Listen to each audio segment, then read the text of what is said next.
3, but they do just end up picking up the Taliyah. But crucially, this leaves Zeri wide open, right? It did get nerfed, Oh, but true. a lot of teams still loving the Zeri. We'll see where top esports are likely to go. Obviously, Viego as well, a priority pick for literally every jungler in the league over the course of this split. Wukong is open. So lots of options right now for top esports. They could even go like Zeri Yuumi. Like, we've seen Marks have to go with the Yuumi. We've seen some teams starting to ban Yuumi. And there it is, locked in. And it's a pick we see so infrequently. I even forgot that Zeri was on the table. But you're right, top esports at least going to get their hands on the Yuumi so far. You would expect that to set up. But I wonder if they're going for this, trying to force LGD into a bit of a Zeri pick for themselves and then go towards another pick. We obviously saw Sivir up earlier on in the split when people were going towards Zeri. We were seeing Twitch come out as one of the quote-unquote answers. It felt like two very mixed results. But definitely feels like ball is in LGD's court to try to react to what TES are planning to do in the bot lane. Yeah, we'll see. I mean, LGD's just like, you know what? We're opting out of the trade. We're not taking Zeri or Sivir. We're just going to go for the Jinx here. Play safe down in that bottom side. One thing I will say, you know, a lot of people criticizing Riot at the minute for the size of these patches and the speed they're coming out at. It does make draft interesting. It definitely keeps a lot of styles between the different teams and shows different priorities that are coming out from scrims. Looks like JinJiao going to go with very much a signature of his, one of the picks that he's been more than willing to lean towards over the course of the split, with 11 games on that Nautilus so far. The Sivir we talked about, though, available. Ezreal, JackeyLove's like perfect pocket pick, right? I feel like there are a plethora of options in terms of the AD carry that will go with you. Yeah, it feels like at this point, TS just toying with us. I feel like any out of these three, like, laning phase, you're just looking to farm, right? Especially both Sivir and Zeri. It's more about just getting through lane and then looking to impact those mid-game team fights to a solid degree. They are just going to go back to the Sivir, which we saw JackeyLove in his last series did pick up that quadra kill on. And, I mean, between both Sivir and Yuumi, just so much power to be able to run the enemy down if they find a lead. The problems that TS could face so far, pending that they don't round their comp out with the front line, would be, you know, being able to face check, being able to walk safely into river, or if you fall behind, trying to reclaim that space. Yeah, Trundle being banned away. Kind of an interesting one with Poppy already taken off the board. Maybe looking to try and grab a Viego for themselves on the next rotation. As you say, something that could face check would be nice. We've not seen huge amounts of tanks from Wayward. The biggest one, though, is that Sejuani, right? Sejuani could be available here. And even though you'd end up going for a blind pick for top esports, I wouldn't hate it. And for TS, there's still the Wukong open. So I'm curious to see if LGD just banned that one out here. It's obviously the highest priority meta jungler still left on the table. And then once that's gone, I mean, it feels like we're going to be in Vi, Lee Sin territory. And when we started off our day wanting to have that Lee off, it would be quite fitting to get Tian to, you know, bring out the reliable. With the Wukong gone, feels like that's the option. I wouldn't be surprised to see the Vi come out, though, with how TS have set up so far for wanting to go for some of these mid-game team fights. It feels like it can pair a little bit better with the Yuumi and just really trying to lock down some of those immobile backliners that LGD have. There it is, the Vi locked on in. I just want to quickly mention as well, you did talk about the Graves earlier on. Quay did play that once this split. Could be an option, but the Pantheon as well. Been sneaking in ever since the 12-14. I say sneaking in. He's been seen a lot since the 12-14 changes. Quay going to drop that one in. So a lot of pressure towards the side lanes from the LGD jungler. And this goes to what we were talking about like 10 minutes ago about maybe why they make this change, right? Quay maybe coming in more comfortable to bring out something like the Pantheon, considering that Shadow has been getting more playtime and maybe him having more time to practice some of the things on 12-14 like this, and now rounding out with the Gnar. So, I mean, double global, even triple global if we consider the super mega death rocket coming out from Assum. So, a lot of pick potential on the side of LGD. They're going to look to split top esports off once they hit that level 6 mark and really try to just speed run this game forward. TS so far looking at that Sejuani, which you hit on, I think more frontline is good. They already have enough damage in their composition, and if they just have more things peeling for that Sivir so they can take front to backs, TS will be feeling in a good place. Man, doesn't it feel weird to see top esports with, you know, Knight having the setup of that Ahri, you've got JackeyLove on a hyper carry, you've got Tian on a setup jungler, and then top lane doesn't lock in AP Gragas. Wow, what a timeline. Wayward actually playing for the team here. A little bit of shade towards 369, who is having a hell of a split Having an over on amazing JDG. split. He's kind of changed as a player since leaving the team as well. That was maybe one of the happiest divorces I think we've ever seen in the LPL. Talk to me about these comps then, because it feels like a lot of scaling on both sides here, but that Taliyah Pantheon combo is always going to lend you proactivity. I feel like the best distinction is just like pick comp versus a team fight comp, right? I always love when we have two comps with like very different win cons. Both like have the ability to do both. Like obviously Jinx, great team fighter. You have a front line for LGD. Same for TS. Like you have Ahri, Vi that can lock things down, but it definitely feels like with LGD's globals, they are in a much better position to separate and pick apart TS, and TS definitely going to be bringing a better front line coming into the late game, and I feel like Yuumi and just the utility and heals that she brings will make LGD's life very difficult. So we need to see LGD get ahead once they hit that level 6 mark and never give TS a chance to get back into the game. We'll see if they can find themselves that lead. LGD need to get this series win on the board or they will be knocked out of playoffs contention. They had some good early games against TT. One of those games they snowballed into a win. We need to see a performance like that today against arguably the best early game team in the entire league. This is going to be a tough one for LGD, but crucial one if they want to survive and make playoffs. For Top Esports, it's a story of first place, though. They are wanting to snag that back from JDG, who stole it from them just a few days ago. Yeah, and Top Esports, like you said, have control over their own destinies, so definitely having the power to look to do that. I'm curious to see where they look towards early. I think especially with how we've seen them play this split and even just the matchup itself, I'd kind of expect to see Tian potentially playing a little bit for topside. We've seen Wayward. Doesn't really matter the matchup. He loves to play aggressively in the 1v1. And Sejuani opening a lot of opportunities to find those all-ins, especially considering that Gnar has lost some of the early base HP, but looks like LGD are they're coming in ferocious. Yeah, they are going to be moving into the jungle. Nice little boomerang blade there from JackeyLove. Big chunk onto Assum and onto the mid laner there. Looks like a blue buff start from the side of LGD, but Tian instantly answering, moving over to the opposite side of the map here. And JackeyLove maybe could force out a smite. No, he's just going to move over to the lane. I wasn't sure if he was going to try and get a cheeky boomerang blade onto that blue buff as Fearness. Feeling the wrath of the Sejuani there. The Poro chasing him down at the top side. Wayward already getting control of the top lane. We were doing a nice job. I mean, in the melee matchups, is JinJiao? Oh, nothing. I'm going to be honest, I thought that trade was going to go a lot more positively for LGD than it did. After they find the hook, but then the zoomies and the damage coming out from the Sivir. It's a tough one for LGD, especially with an early game Jinx. You can't go too aggressive. I want to talk about the junglers, though, even though we've got heavy trading, because look at JackeyLove and Mark. They are chasing Quay down. He's on the Wolves right now, but will he actually get away with this one? JackeyLove trying to get the Wolves to reset, and they will do so. Quay having his time wasted here. Yeah, I think making the right call, because we're seeing it now. One of the reasons why LGD were going for those engages is they're looking for heavy trades. Even if both bot lanes go at 50% HP, right, you have jungle on your side of the map to where you know Tian's counter jungling on the opposite side. So I think they're hoping to get that health down low so you could potentially try and set up for whether it's a gank or an early dive and really take advantage of the split map scenario they have. But Top Esports bot lane have been playing it amazingly, not giving in, searching out for where Quay is. And then the fact that Wayward has been able to win out so heavily since level 1 in this matchup is, I mean, TS so far doing positively on both sides of the map.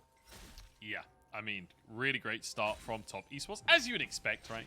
I want to quickly talk about the split map, because I feel like split map is a style of play that really went out of fashion.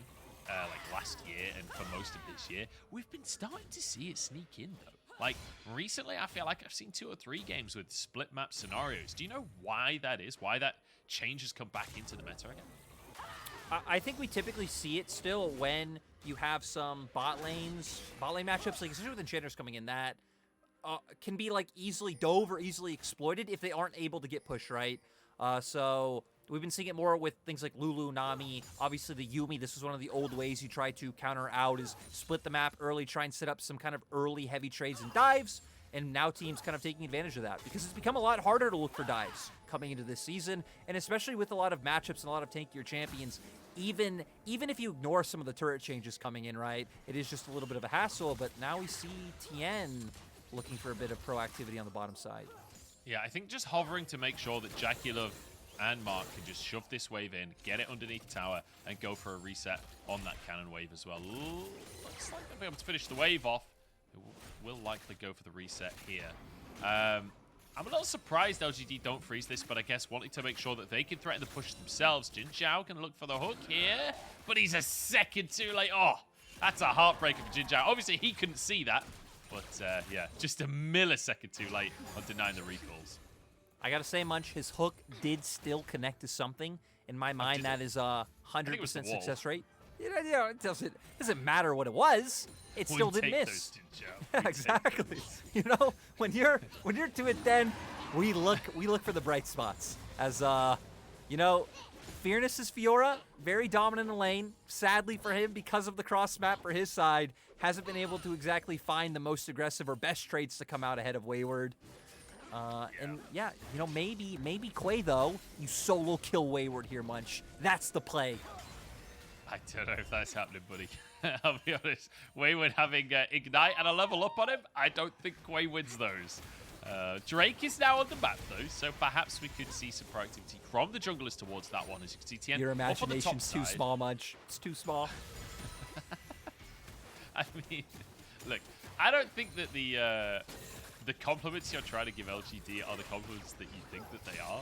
Like the point, oh, nice expulsion there from JackeyLove. The point at which you say, you know, the fact that they are surviving these plays is a silver light. Like, that's not a compliment. That just shows your expectations of LGD. You're right, but right now, what they're looking to do, right, mid jungle linking up. We've hit 6 for mid. Quay should be decently close. And this will be the time where LGD can actually finally start making proactive plays and not just doing well according to expectations, but actually just outright doing well on the map. Quay still a little bit far from having that grand starfall, but once he does, I really want to see them find impact, especially on the spot lane. Like, they could definitely find kills on Wayward, especially if Fearness is hitting the Mega Gnar. But I mean, now him having 6 feels like he can buy a lot of time if Tian's up towards that side of the map. So definitely feels like for LGD, bot lane is a lot more of a guaranteed success for a 4-man play.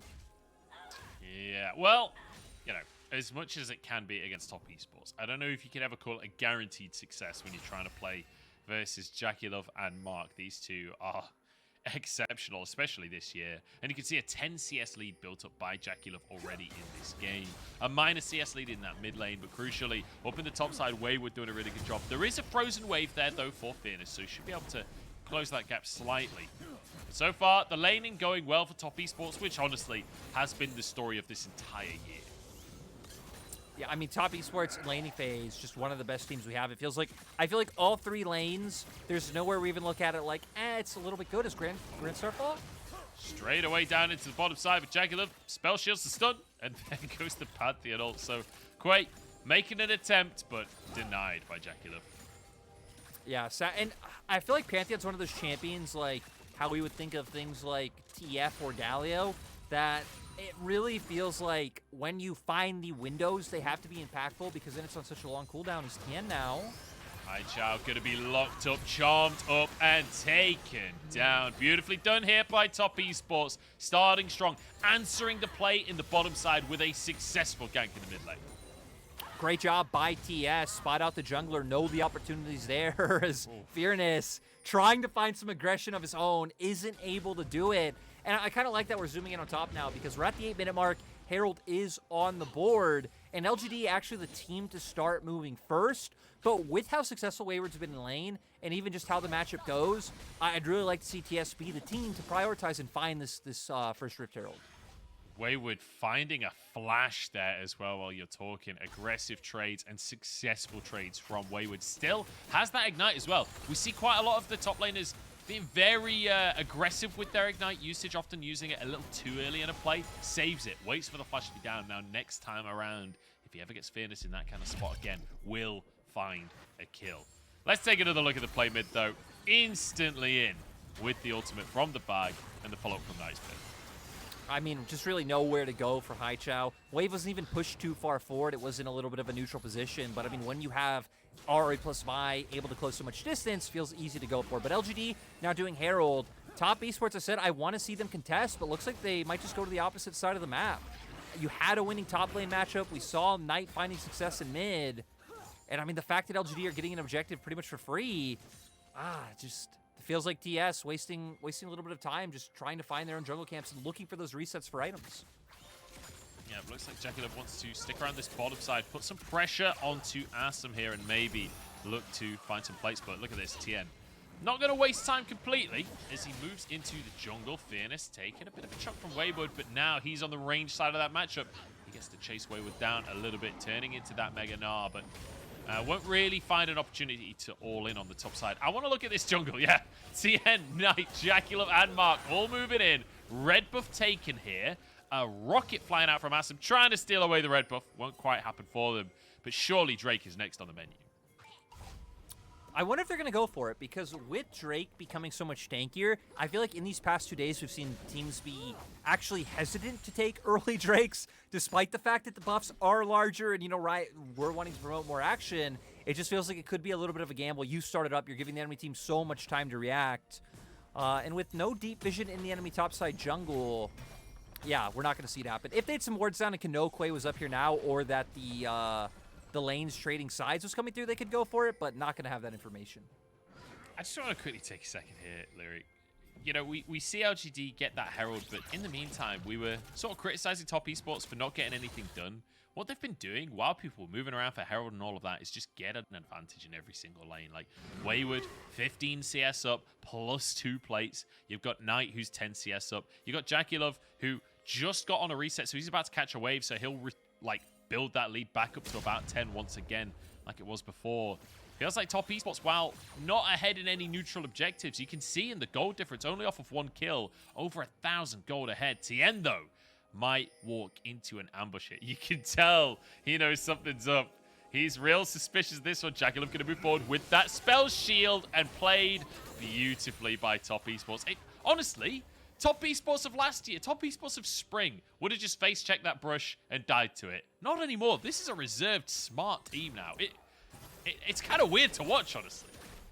The discipline, coordination, and communication on a small interaction like that does show a lot, though, right? Like, they were aware that they didn't control the space, that they didn't have vision up in the top side. They could be there as JackeyLove. Here's an all-in opportunity onto JinJiao. Big damage from the Boomerang Blade. One more auto. Can't quite get enraged. The bounces on the Ricochet are scary. It's not enough to get a kill, but crucially, it is enough to crash another wave and look for plates on the top side for JackeyLove. And this is how Top Esports are finding the leads, right? Because you hit on it. I mean, it hasn't really been through neutral objectives. I honestly still feel like they could have contested that Rift Herald and won out, but it's just been through these like small little kind of nuances in laning phases, enforcing these trades, being able to chunk down turret plates, and from what has been a pretty slow game, right? I mean, TS have built up about a 2K gold lead out of nowhere.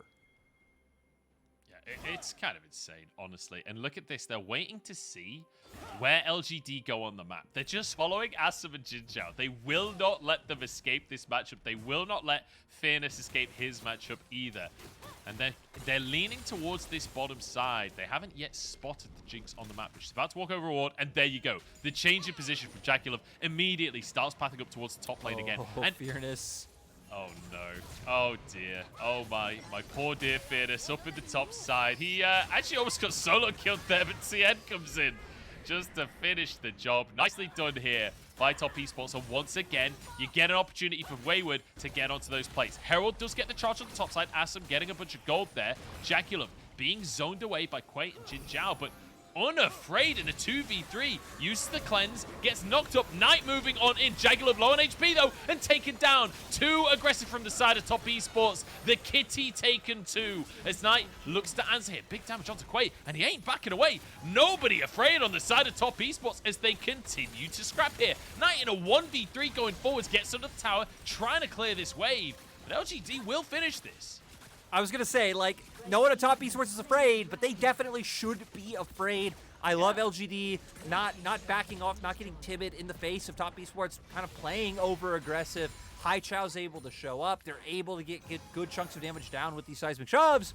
And after, you know, a day of praising JackeyLove, kind of not having these moments. We see it come through, and great job by LGD to punish and take advantage. Yeah, JackeyLove going way too far forward on that one. And, you know, it says a lot about the expectations of these players, doesn't it? That you see JackeyLove doing this and you're like, wait, can he actually pull this off when he walks into the play? The answer was no. Just gets CC'd like crazy and taken down. It was a 4v3 here, and a little overzealous from the side of Top Esports. And again, Knight, I'm surprised that he kept on going for this, trying to finish Quay. I mean, he still had charges of the Spirit Rush, right? Still had the Flash, so at least knew he wasn't in any, like, threat of going down himself. Could be risky in terms of, you know, if he does go a bit too far forward and has to blow Flash, but it's at least the risk versus reward of maybe he finds the kill there, the threat of that forces people to back off the turret, and for TS, right, going for these aggressive plays, they at least know they're still in a good spot in terms of having map control up. Second Rift Herald will be up soon, though, and TS obviously didn't contest the first one, but with the level of pressure, it feels like they should be able to get this. If LGD want to circumvent that, they still have the Grand Starfall for Quay, and you can look to try to find a pick on sides. We see him pathing towards that bottom side right now. So we do. Damage onto JinJiao as well. He's desperate to try and sweep some of these wards, but punished heavily for that fact. As you say, Herald on the top side of the map here. HiChao trying to back away from the players. You see Tian and Knight moving in towards the blue booth, just buying so much space on the map. You see Quay on the bottom side. Could Starfall up to try and make some kind of Herald play, but this feels like a lost play already for the side of LGD. And I like that LGD have backed off, right? Because, again, TS have complete control. I feel like what they were hoping to do was move Quay down towards the bottom lane and try and find a pick onto Wayward. But once Wayward wasn't showing on the wave and started to move up, that's why they're kind of hovering around mid, seeing if he's going to make an appearance and try to find a kill there. So they at least have in mind that they are looking for other plays, but sadly not able to find it because Wayward circumvented by not putting himself in a position to be punished. Yeah, and you see Top Esports moving to finish the tower on that top lane. Tian holding onto the Herald, obviously, did not need to use that one. I want to quickly take a look at the scoreboard as well, Lyric, because, you know, that 2,000 gold lead coming from really not a lot in terms of, like, kills or anything like that. It's not really been action. It's just been those individual differences. But it's Tian that did pick up a couple of those kills. And his individual lead has come from that. You can see the chainsword, you can see his tier 2 boots, and headed towards his mythic as well now. Perhaps looking for a pick onto JinJiao. The rest of the team just finished resetting. Forces out a flash. Is he going to commit an ultimate? I think he's happy with just the summoner.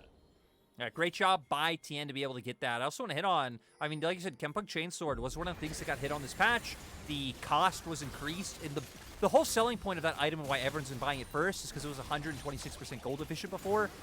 So I'm kind of curious to see if the Pariah will take a hit once teams get, you know, more games, once analysts go through the math and see, like, hey, you know, is it just better to go towards a Divine Sunderer compared to just getting the faster power spike in terms of raw numbers that has been hit a little bit? But while we work out the numbers on Kempunk Chainsword, Top Esports are working out the numbers on these tier 1 towers. That's all 3 down now. And that is a terrifying moment for LGD. Oh, this is a terrifying moment for Fearness, because my God, he does not get to move on this play. That's the power of the farm. TS just, I mean, stock and standard, hovering around mid, guaranteeing that they have push, can make this play towards bot, but Quay coming in. Oh, dear. Yep, JackeyLove just popped. Hey, he didn't even use his ult. That was just Zoomies. Oh, days. That was... Not much. LGD got Prio, though. They can potentially take this tower.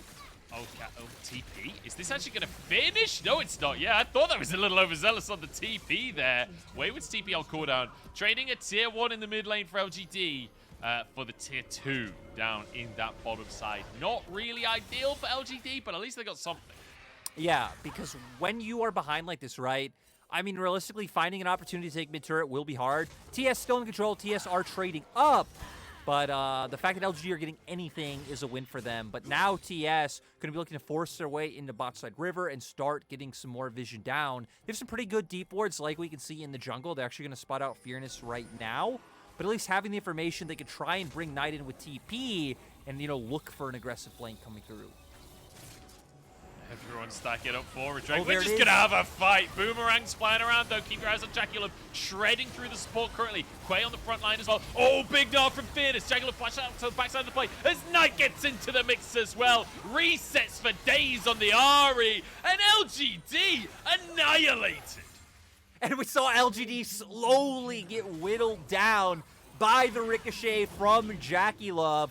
Once Knight's able to get into the fight, it is a done deal for TES. Now they're going to be able to pick up Dragon. We can see their bot lane already pushing in mid, can potentially get some chunk damage down there. They're forcing in a wave top. We don't even get time. We're going to go straight into the replay. Is LGD wanting to force before Knight can get here because they have numbers advantage? But look at JackeyLove on the back.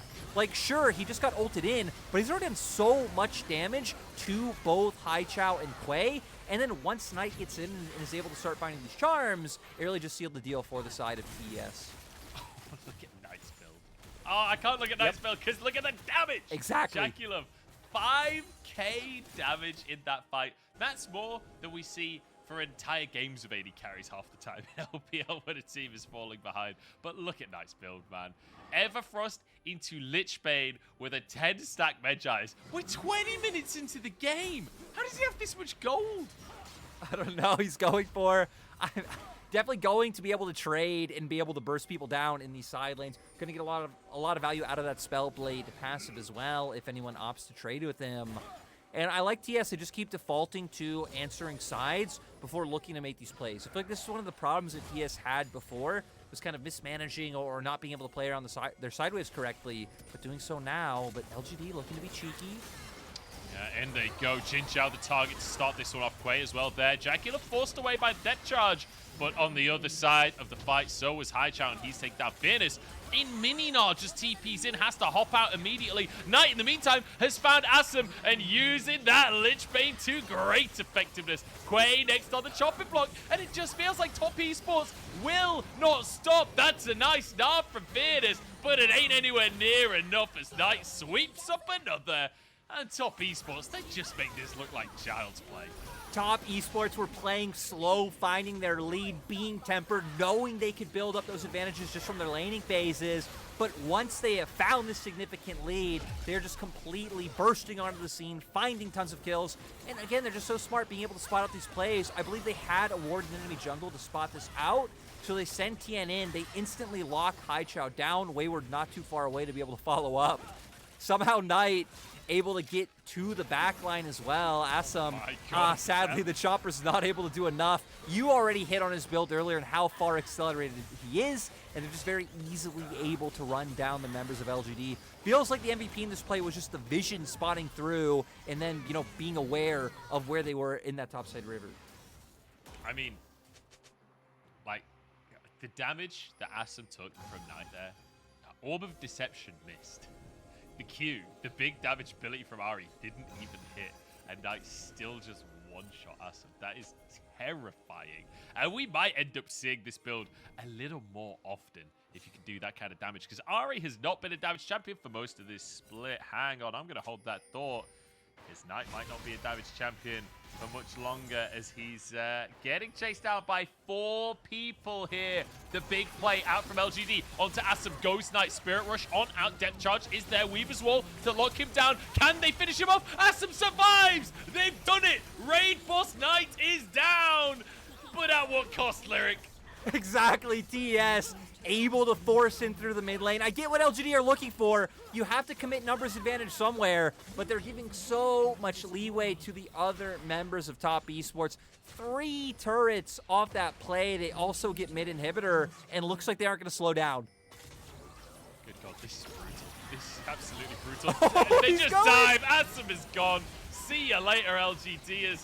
Top Esports happy to tank this tower up. JackeyLove just free firing, untouched the entire play as he finishes them all off. A quadra kill on top of a dominant game. And I think Top Esports is just going to end. 2 quadra kills in a row in 2 different Sivir games. And Haichao having a tough job ahead of him of stopping this push. There's no way they don't dive the fountain. Haichao gives it on over. The pentakill for JackeyLove. JackeyLove with an insane performance on the Sivir. This is why we highlighted this guy coming into the day. and making this game just look so easy from start to finish. A 24-minute win here for Top Esports. Like, you know, we all knew there were favorites coming in today, but my goodness, the team fight, like, the thing is, nothing significant happened for like a solid 15 minutes. And then there's one fight at Drake where Knight gets a great flank, JackeyLove's free firing, and the game's just over. They just take over the entire game from that point. They take every objective they could want, and they just finish things off within 10 minutes. Like, how insane is that? When Top Esports get a lead, there's just no stopping them. And that's why coming into the day, when we asked about who's favorite for LPL, like in my mind, again, an argument can be made for any of like the top 3 to 4 teams. But Top Esports, I think, are like the most consistent right now at just playing to this high level. I do got to give a special shout out to JinJiao for being a bro and just giving that last one over. He wasn't sitting in Fountain, was just sitting right next to the Nexus and was like, hey, you got a pentakill the other day. Let's do it once again. And I mean, looking rough, right? We said coming into the series that if LGD lose, they are just out. I mean, 2-9, 2-10, like they're out anyway. But once it's official months, there's no coming back. No, absolutely not. They've got one game left of playoffs contention unless they can get that win. They need to find a win. JackeyLove, 20k damage across the course of this one. And remember that team fight at Dragon? He did 5,000 damage. That's more than 3 of the players on LGD did in the entire game. That's more than his support did in the entire game. Granted, you know, Mark is playing Yuumi, so it's not that surprising, but still cool. Let's remember that fight as well. Like, there was nothing showy about it. He's just sitting in the back. He presses W, throwing out the autos. No one able to reach him. And by the time Fearness does reach him, it doesn't even matter because both Quay and Haichao are pretty much already dead, and then just nothing LGD is able to do. But the thing I really loved coming out from JackeyLove and Mark this game was something you highlighted in the game itself, was they were just constantly following around LGD's bot lane, because when you're the team in a position where you can keep forcing your advantage, right? There's no reason to give them a free pass in trying to cross map and get free farm on their bot lane when you can just constantly match. Like, sure, you'll be slightly behind in tempo, but you're making it much harder for LGD to get any gold onto the carries that they need to get big to take over the game. Yeah, it's so beautiful, honestly, to see the way that Top Esports plays the game, to see the way that they play the map. And, you know, when you're dominating every single lane, every single game, it's probably pretty easy to turn those into wins, but the speed at which they convert it is the crazy thing, right? Like I said before, that one fight at Drake, and then the game's just over. It feels like they go from like 1,000 gold lead from the laning phase to just 10k in the space of about 4 minutes. Like, I wish that we had some kind of statistic for like gold lead acceleration or something, because my God, Top Esports would be miles ahead of the crowd. It's unbelievable. We're going to jump into a break, then we'll find out if LGD can get back on this horse or if Top Esports are just going to finish this series off in style. We'll find out shortly.